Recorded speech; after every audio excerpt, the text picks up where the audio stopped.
ఆయన నీ యందు శ్రద్ధ నిలిపి నీ నీతికి తగినట్టుగా నీ నివాస స్థలమును వర్ధిల్ల చేయును. ఆమేన్. ప్రభునందు ప్రియ సహోదరి సహోదరులారా, యేసుక్రీస్తు నామములో మీకు శుభాలు తెలియచేస్తున్నాను. ప్రతిరోజు వాగ్దానం రిసీవ్ చేసుకొని ఆధ్యాత్మికంగా మీరు బలపరచబడుతున్నారని మీరు మాకు తెలియచేస్తున్న మీ అనుభవాలను బట్టి ప్రభువుకి మహిమ చెల్లిస్తున్నాను.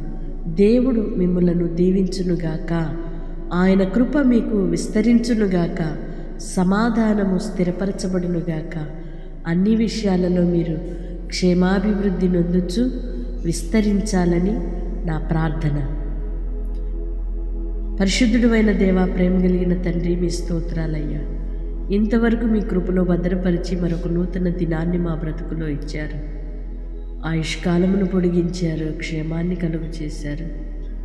మీ కృపను మా ఎడల అనుగ్రహించినందుకై మరొకసారి కృతజ్ఞతలయ్యా. ఈ దిన దీవెనల చేత నింపి నడిపించండి. నడవలసిన మార్గములను మీరు బోధించండి. బిడ్డలు ఏ భయముతో ఉన్నారు, ఏ కలవరముతో ఉన్నారు అయ్యా, ఏ ఆందోళనకరమైన పరిస్థితుల్లో ఉన్నారు, మీరు కనికరించండి, కృప చూపండి. ప్రతి విధమైన భీతి నుండి విడిపించండి. ప్రతి విధమైన వ్యాధి నుండి తొలగించండి. మరణ పడకలలో నుండి లేవనెత్తండి నాయన. నిరాశ అనే ఊబిలో నుండి లేవనెత్తండి. కుటుంబ సమస్యలు, కలతల నుండి విడిపించండి నాయన. మీ స్తోత్రాలు. నీ నివాస స్థలమును వర్ధిల్ల చేయును అని. అవునయ్యా, బిడ్డలు నివసిస్తున్న స్థలములో వారు వర్ధిల్లుదురుగాక. వారి పని స్థలములో వారు ఘనపరచబడుదురుగాక. వారి ప్రయాణాలలో మీరు తోడై నడిపించండి. వారి స్వజనులలో వారిని ఘనపరచి ఆశీర్వదించండి.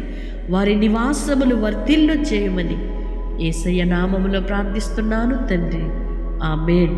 దేవుని కృప మీకు తోడై ఉండునుగాక. వాగ్దానం రిసీవ్ చేసుకొని తప్పకుండా ఇతరులకు షేర్ చేయండి. ఈ పరిచర్యను ప్రేమిస్తూ ప్రోత్సహిస్తూ సహకారాన్ని అందిస్తున్న మిమ్మల్ని అందరినీ కూడా నా దేవుడు నిండారులుగా దీవించునుగాక. May God bless you all. Praise the lord.